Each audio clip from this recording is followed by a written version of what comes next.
গত ৩-৪ দিন খুব কম দাম কিছু, আজকে খুব বেশি যাচ্ছে। কেউ অনেক বেশি চাচ্ছে, কেউ আবার আমাদের সাধ্যের মধ্যেই চাচ্ছে। খালি গরুর দাম জিগায় আর জায়গা দৌড় দেয়। গরুর দাম বেশি যাচ্ছে এখানে, বেশি না ভাই, এখানে বেশি যাচ্ছে। গত ৩-৪ দিন খুব কম দাম কিছু, আজকে খুব বেশি যাচ্ছে। অথবা এখন বিক্রি করবে না, রাত্রে বিক্রি করবে, কালকে বিক্রি করবে। এখনই বই। আপনারা যদি এখনই নিতে চান আপনারা কেন, আমরা থিয়া লাভ আছে কি বলেন? 330 2.30 দেই। ভালো বললেন।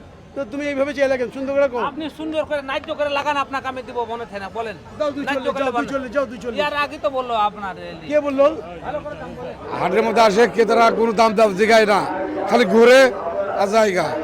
তো যাই হোক আজকে গরু নিবে, গরু নাই, গরু অনেক দাম বাইরে গেছে, গরু বাঁচাই যাবে, গরু থাকবে না। কালো ঘুরে গেছে, পরশুদিনও ঘুরে গেছে, আর গত রাত্রেও ঘুরে গেছে। খালি গরুর দাম জিগায় আর জায়গা দৌড় দেয়, দাম জালি এটা দৌড় দেয়। তো জায়গায় আজকে গরু বিক্রি হবে, গরু বিক্রি হয়ে যাবে, আজ গরু থাকবে না। দাম তো বেশি করছে না ভাই, দাম অল্প করছে সব।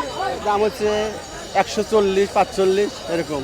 বাজারের হাল তো ভালো না, বেচা কেনা নাই, সকালে কথা খারাপ রয়েছে, একটাও বিক্রি করে নেই।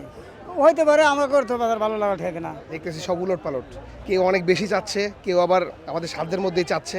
আমাদের বাজেট হচ্ছে মাঝারি সাইজ আর কি, 150। কিছু কিছু দেখতেছি মানে আমাদের সাধ্যের মধ্যে হচ্ছে, আবার কিছু কিছু দেখছি আকাশ পাতাল দাম চাচ্ছে। আমাকেও অবস্থা বেশি ভালো না। দাম নিয়ে অভিযোগ করলে যে গরু যে দামে বেচতেছি এই দামে তো আমরা গরু বিক্রি করলে আমাকে দাম পাচ্ছে না, আমাকেও অনেক লস হইতেছে।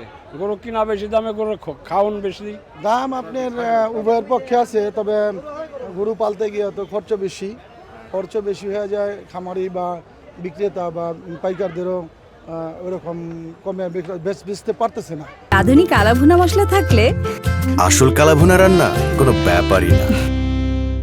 এখন পরিস্থিতি অনুসারে যে বাজারে যে কোয়ালিটি আছে বা বাজারের যে দ্রব্যমূল্য ওই রকম চলে, ওই বাজার অনুসারে গরু বিক্রি করতে হবে, ক্রেতাদেরও কিনতে হবে। আমাদের এরকম সাইজ নাই, যেটা পছন্দ হবে সেটাই। 2 লাখ হইতে পারে, 2.5 লাখ হইতে পারে, 3 লাখ হইতে পারে, প্লাস হইতে পারে।